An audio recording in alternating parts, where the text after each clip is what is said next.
Kevin Bacon here, Digital Director for Enterprise Automotive for Effectv, a Comcast company. We're so excited that you would take time to share and spend a little time with us to talk about something that we think is so critical in our current setting in our automotive community. Now, before we dive in, I just want to let you know that anytime during this presentation, please submit any questions that you have by typing your question into the Q&A section at the bottom of the control panel. And as time allows, we will answer all the questions possible in the Q&A segment at the end of this presentation. So I hope you're ready, because today we're so excited to talk to you about something about using the power of video to protect turn rates. As I said, my name is Kevin Bacon. I'm the Digital Director for Enterprise Automotive for Effectv, a Comcast company. And today I have a very, very, very special guest with me today to help us have this conversation with you. Her name is Rachel Cruz. Many of you know her. If you don't, she is a fantastic, dynamic automotive leader that leads for us down in the Southeast. She has spent nearly 12, 13 years in the video space. I mean, working with great organizations like CBS, and we are so lucky to have her on our side here with Comcast and with Effectv. So what do you say we dive in today? Let's move to the next slide and let's start talking about how do we utilize the power of video to protect turn rates. Let's face it, there's been so much change in our world and in our environment. And so it's really important for us to take a step back and observe and recognize what we've learned from COVID-19 and how some of that has impacted our business and how it will impact us forevermore. And when we take a look at what those things are that have changed, that will be here with us forever, now it's time for us to match strategy with the new normal. We know that things will never be the same when it comes to things like our turn rate. So how do we take and match our strategy to ensure we leverage it and maximize it for growth? And then how do we then match our strategy within this new normal with matching media to the new normal? And so we want to have a conversation about that. This is something that we've been very, very focused on since March of this year, since everything changed. And we feel like we are in a position to be able to help our dealer communities figure out how can we protect the good turn rates that we have now. So let's dive into this. I want to introduce Rachel into this, because she and her team spend all of their time boots on the ground talking to our dealers in their communities, really listening in and learning how the business has impacted us. And so Rachel and I were having a discussion about this, and I really loved some of the things that she shared with me that she's been learning from her team and from her community. So Rachel, I asked you, what have we learned from COVID-19? Thank you, Kevin. We've been monitoring hundreds of websites from our dealers to really keep an eye out to what it really looks like out there. So one of the things that we're finding is that shopping for auto purchase is high. There's a lot of demand out there. People are shopping on a continual basis. They're jumping online before they even step foot into the showroom these days, which isn't anything different pre-COVID, right? Another thing that we're seeing is that inventory is more efficient. So because of the less production out there, the OEMs and manufacturers have been reducing trims and models in order to make it more efficient for their dealers. So inventory is less, but it's more efficient. One of the other things we're seeing is that, turn rates are definitely the game changer now. Profits are high, business is good, but you really have to take a look at the long-term health of your organization. In order to do that, you have to dial into that turn rate. And the reason why it's so important is because you could risk losing your share to your competitive neighbors. It's very important to keep an eye on this stat. And that's what I'm hearing out with conversations with dealers and manufacturers. If you take a look at one of our case studies of all the hundreds of dealers that we have been monitoring, you'll see, you know, as the stay-at-home order came out in March, there certainly was a dip. There was a dip in the website traffic for our dealers. But then as we come around in late April and into early May, we see continued increases. And then we're still seeing more and more increases today. Now, inventory looks a little different these days. The old view, it was vast and expansive. Dealers had tons and tons of inventory that they had to get off of the shelf, per se. Or they were looking in their computer and it just looked a lot more robust. These days, it's a little different. There's a little bit less inventory just because those manufacturers are, you know, eliminating those trims or models that just didn't sell very well. Now, you may be thinking, profits are high, you know, I'm selling cars before they get off the lot, I've got multiple people taking a look at cars, the same car, I don't even have to negotiate hardly anymore. So why would I advertise? Well, let me tell you, here's the thing, and you guys already know this. Basically, in order to get priority on inventory, your turn rate has to be the highest. If you have that low turn rate, you're gonna be stuck with old vehicles. So with production in 2021, still under capacity since 2019, I'm hearing 90%, maybe a little more, maybe a little less. But the fact of the matter is, you have to keep that turn rate up and to make sure you get the right allocation of inventory. And not only that, what you sell today is what you service tomorrow. Back to you, Kevin. You know, Rachel, that you bring up such a fantastic point. And I know some of the people that I've spoke to, the automotive leaders, oversee larger automotive groups, and even some of the mid-sized dealer operators. And I asked them, what's happening to the turn rates? And they're like, that's been one of the bright spots that we've seen, is that no more is our flooring plans so expensive, and is that driving our business, but we're able to now do things that we've never done before. And so I think that that's been one of the better things that we've seen come out of the pandemic, is that we now have some of the best times to create a new flooring plan, a new turn rate structure that makes us more efficient and more effective. And I say, and I think when I talk to many of you, you say, hey, there's no going back for me. And so how do we protect it? How do we keep those turn rates at a good, healthy place, that rate that they are now? And we think that the importance of having a strong, efficient, and effective video strategy can absolutely help you do that. So now I want to talk to you, and I want to share with you, we want to share with you how we see that video strategy might look. So Rachel, talk to us about what does it take if we want to take and match now a new strategy with the new normal that we have, knowing that, hey, we're not going to have all of the inventory that we used to have. We're not going to have all of the trim models that we used to have. And we have to be very efficient, and we have to be very effective.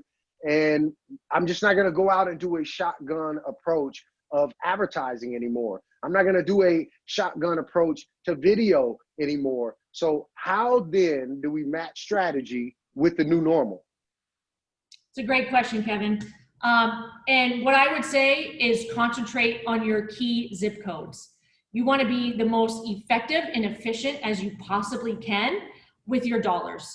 When you're concentrating those dollars in a very specific area, you're going to give yourself the best odds of protecting your turn rate.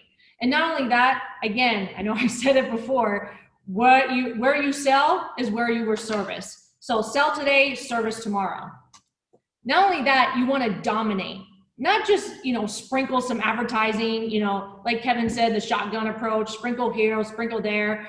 You actually want to dominate. And the way you do that is including all video platforms, not just linear, not just connected TV, but those exclusive set-top box video on demand impressions that you get from your cable provider. Not only that, keep an eye on that frequency. We're looking for either a 6 to 8 frequency in order to make sure you have the maximum share of voice so you can drown out your competitors. Another key thing to take a look at is the battleground areas.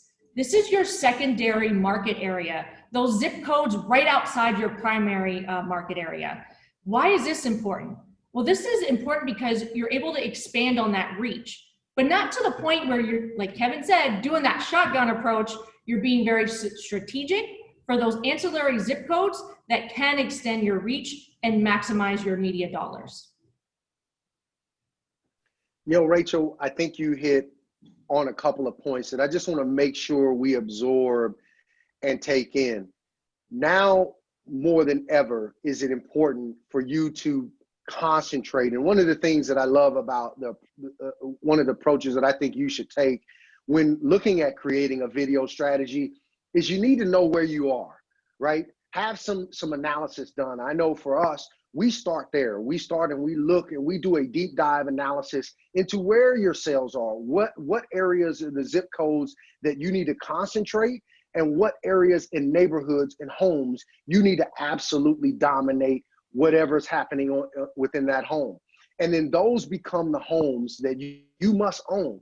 That battleground area, like, is an area that you have to win. If you want to win and maintain great market share in your PMA, and you want to keep those turn rates and protect those turn rates that you've now gotten, you're going to need to dominate in those battleground areas. So the first thing you want to do is make sure that you do some analysis. Have the data that tells you the zip codes you absolutely need to win on, and then go in there, concentrate, and dominate that battleground. And then when it comes to how you want to strategize your message, gone are the days where we just push out the same content of here's my offer for this month. No, we need to be more intelligent than ever. And many of you have done that through COVID. You've had to change the way that your message has gone out there. You've had to say things you've never said before, speak on things that you've never had to speak on before. So now our consumers are expecting that type of communication for us. So we want to share with you a simple approach that we believe every dealer operator can do. And here's what it looks like. What you want your message to start out and push something out. And this needs to be something that means something, that matters outside of the price and payment or the vehicle availability that you have.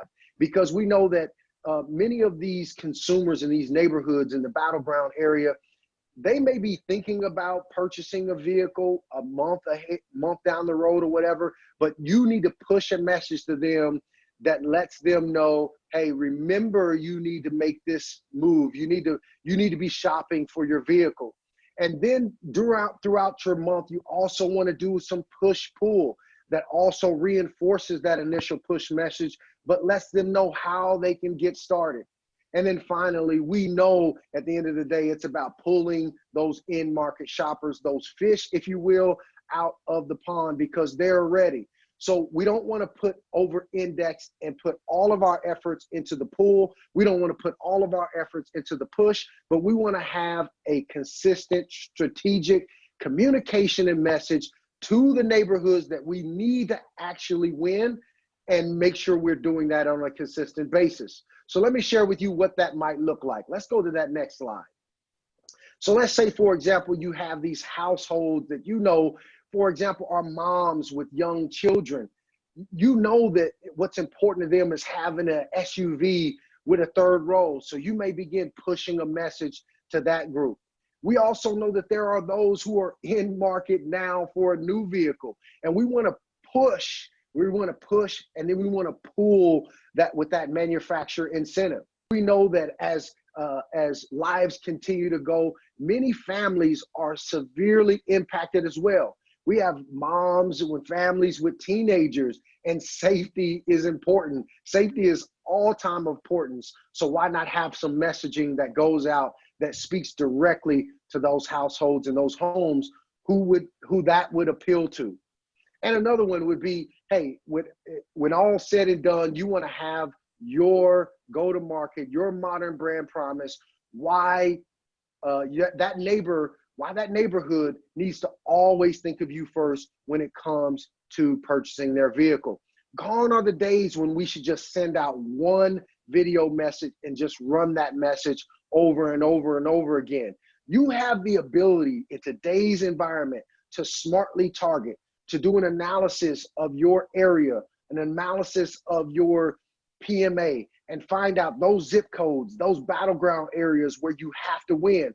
Find those areas where you are winning and you need to keep winning. And then you need to go down deeper and do an analysis of those homes, those households. Those homes belong to you. Take your time to learn about the neighborhoods that you're searching, that you are serving. And you can do that in a very strategic way and then send creative that appeals much better to that audience. And at the end of the day, we are in a place now in video where you should be looking at how can I leverage the data that I have. I know many of you, if I've talked to you, are saying, how can I use my data? How can I use my customer data? The first thing that I want to tell you is, if you haven't done so already, do some data hygiene. As many dealers as we work with, the first thing that we come across is we need to make sure that your data is clean, that it's scrubbed, that we have addresses, and that we have email addresses at least. There's more and more ways in which we can do matches, but those tend to be the most important ones. If you have customer name and address along with an email address, then that's the most and the best way to begin getting matches. And you really want to get a good match. I know for us, we want to have anywhere from about a 2 to 5% match on your records before we can activate your data. But have that conversation with any video provider that you're working with and look and see if you can become smarter in your targeting by starting with your data and then building your audience compositions based off of that. Let's go to the next slide. The other thing that's really, really important to a video strategy that you absolutely need to convert, and many of you that I've talked to have already done this, and if you haven't, get started today. You need to begin understanding that your organic traffic is your most cost-efficient, most effective traffic when it comes to delivering leads that spend money for you. People who know who you are and choose you because of a message that you put out in the market will find you. They will go to Google My Business, they will search your dealership, and they will land on your pages. They will submit two-way communication conversations with you, and they will schedule an appointment to come in and buy a car for you. When you do this, when that activity happens, the way you need to measure that is through your organic traffic. So the first thing that you need to do, if you haven't done it already, begin managing and measuring a baseline of your organic traffic. How many visitors do I get daily? How many visitors do I get weekly? How many visitors do I get monthly that come through my organic traffic? And you measure that. How many of those are coming from typing in my name? How many of those are coming from Google My Business? Once you have that baseline, then you can begin evaluating performance every single day. When you begin pushing out your video strategy and your video message, and you see that it starts to spike above what your baseline is, now you can take all of that spike and you can attribute it down to the lead, down to the two-way communication, down to the car sale, back to the video strategy that you implemented. All right, so let's go to the next. And let's talk about what is next. So Rachel, when you sit down and your team does this, like, this should be something that is automatic. How and what do you do to ensure that our dealers can follow this path? So basically, what we do is we sit down with the dealer and we just pretty much define the strategy. What is the KPI? What are you looking to do? What cars do you have on your lot? What are you looking to move? And just kind of go from there. It's also very important that you have partners that have a lot of robust first-party data. And to be able to do that, that can definitely help define your strategy and the right customer target. Beyond that, you gotta look at the creative. Creative is mission critical. If you're not sending out the right message to the right target audience, then you're gonna miss the boat. And not only that, your dollars aren't gonna work as hard for you. Now, as far as when it comes to the media plan, that's when you definitely have to use audience intelligence. Audience intelligence is the thing that really can really make or break or be most efficient for your media plan. And then after that, attribution is key. Look at the reports. How much lift did you have on your website? What did the conversions look like? All of that is important key factors into your full strategy, creative, and media and reporting. Love it. Love it. And so now that we can understand the importance of doing the analysis, first thing you should do is do an analysis. Find out the zip codes and the neighborhoods that you absolutely need to concentrate, that you need to dominate. Identify your battlegrounds. Understand the neighborhoods. Come up with that customer profile that you have. That is your core strategy. Understand the different creative messaging that need to go to those neighborhoods, so you ensure that you win those neighbors, that you ensure that you win those consumers. Then you can, after you've done those things, now you can start looking at your media. I know that in a lot of ways, we do this in reverse. We buy our media first, and then we take whatever strategy comes with it. And I'm recommending that we do this in reverse. But now that we've accomplished that, now we're ready to match the new media with the new normal. So Rachel, when we look at the way media has changed, my goodness. And so I want to get right to it. Now that we're here, let's talk about this world of video and specifically like OTT, streaming. Talk to me about what is happening and how we should be embracing the new. Yeah, so this is a simplistic way to look at the video universe.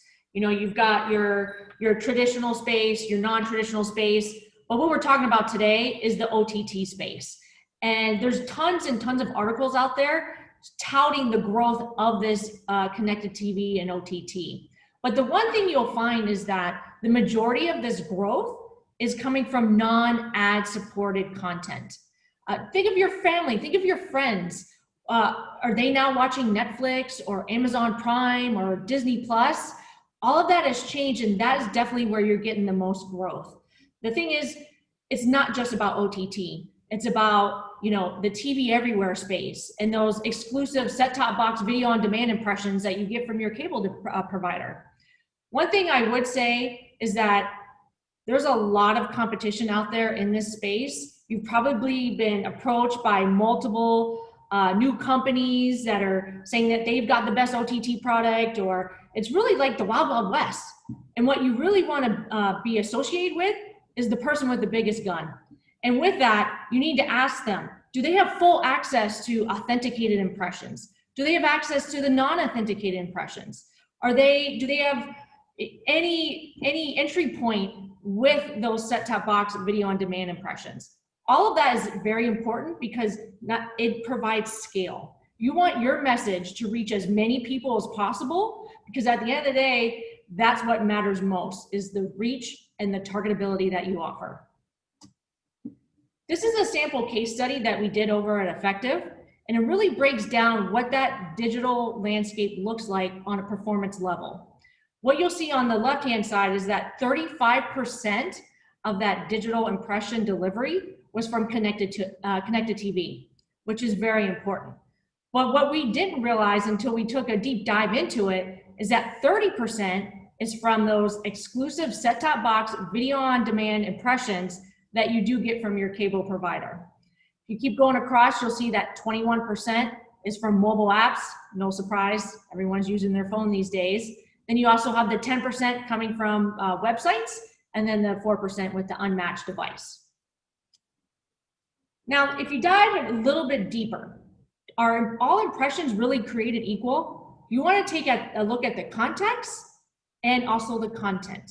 The reason why this is super important is because your alignment, your message with the full episode player that's authenticated is going to be next to premium content. Now, that's really important because it actually defines engagement. Engagement is very important for the viewer to remember your message. Remember, high engagement equals better recall. So with that, In order to have a very effective campaign and make sure that all of your media dollars are working as hard as possible, be sure that you have full episode player from authenticated environments in your media mix. Rachel, I loved how you simplified that, because this is a very complex topic with many dealers and digital agencies that I speak with. This is a very complex thing. Here's what we're telling you. When you start with a strategy and you do an analysis of your PMA to absolutely find out where you are winning share and where you are losing share, you will identify where you need to concentrate. And then you will identify your battleground. And then you will analyze your neighborhoods and your customers, building that customer profile, and smartly engage them with push, pull, video strategy, communication. And you start to find media, new media that puts you in a competitive advantage. Rachel, when I hear you say that 30% is happening in that set-top box VOD environment, if I am a dealer today and I start my conversation with any video provider, I want to start it with, hey, can I see your transparency reporting? Because I want to make sure that I'm going to be in those areas where the consumers are watching. And I'll tell you, competitive advantage is the key. We're talking about a battleground here. We're talking about winning. And when you talk about winning, you have to be where your competition is not. It's all about a competitive advantage. And we have to be more efficient, more effective. And we're talking about taking the smallest amount of video investment that we've ever invested in automotive and being very efficient with that. And I know what you're, and with that, you have to be very smart to drive your competitive advantage.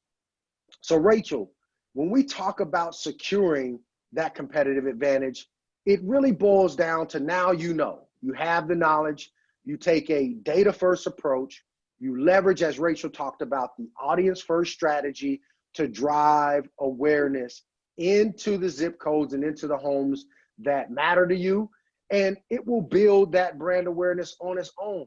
You just focus on creating the strategy that we talked about. And at the end of the day, a higher share of voice for you will mean a competitive advantage in the battleground areas, in those zip codes where you need to concentrate and where you need to dominate. So let's go to the next slide. One of the things that I think is super important when we look at this study, how do you protect your turn rate? I know for us, we concentrate on shifting to that strategy first. We set the goals, and then we build the process. Once we build the process and look at the measurement of it, then we determine the outcomes, and then we go from there. Let's look at an example of how we do that through that optimization process. So Rachel, here's an example. Once we talked about building that baseline of organic traffic, when I talked about building that and making sure you manage that baseline, now you can turn on your video strategy and with your new media that matches that video strategy, and you can begin to see the lifts happening within your organic strategy. Here's an example of a campaign where we saw over 8% overall immediate visitors. These are people visiting, going in and typing in the dealer name, diving on the VDP pages, a 9% lift in traffic within 30 minutes of seeing that commercial, seeing that video. And in this case, 83% of those visitors landed on a VDP page. They didn't land there because they clicked on an ad that took them there. They did a search within Google through our organic traffic, came to the website, and went directly to a vehicle detail page. And you can take this same KPI, take the same process, and you can begin to measure the leads that you get from that, the chats that you get from that, and of course, the sales that you get from that. And when you get your process working like this with your video strategy, you will find that you begin to dominate and protect your turn rates. So I hope that this has been helpful for you. Rachel, How do we then break this up, and how do we give a dealer a checklist or something that they can do? How do they go from here? What do they do next? If you're a dealer that's sat through our session and you want to know, what do I do next? What do they do next? Thank you, Kevin. So whether you're a dealer that's looking to have a successful 2021, or you're building the foundation for your legacy, or you just really want to ensure employee retention, the key to the new normal is really protecting your turn rate. And the checklist that we put together will help you will do just that. So if you take a look at your goals, you got to take a look at goals and establish them and set them up so that you're monitoring your organic website traffic. This is your best converting customer. So this is where you want to spend the majority of your focus so you can get the best results. Secondly, you want to define the audience or the customer that matters to you most. A great way to do that is to make sure you're partnering with companies who have robust first-party data. They're going to be the partners that step it up for you and be able to make sure that you're defining the right audience profile. Then you want to make sure you're developing a creative that resonates with that target audience that you've identified. Now, we all know if a creative doesn't resonate with you, you're not going to pay attention to it. So when that creative does match together with who you're targeting, it's going to make your media dollars work that much harder. Now, beyond that, you really want to understand the impressions that you're buying. Are you targeting the right customer? Do you have enough scale with the video products that you're using? Do you have the right quality? That is all important. And not only that, you got to make sure you're looking at the back end and the attribution that you are driving to your website. Kevin, let me ask you. Awesome. Kevin, how many times have you won the lotto without paying to play? 0 times, Rachel. Exactly. This is the time that you really need to step it up, protect your turn rate, and pay to play. That's it. Love it. We're so excited to answer any questions that you have. If you have a question, you're a dealer, do us a favor, put your current turn rate into the chat. Let's have a discussion about it. We want to know how you can protect the best turn rates that we've seen, and we look forward to answering any other questions that you have. Thank you so much for spending time with us today.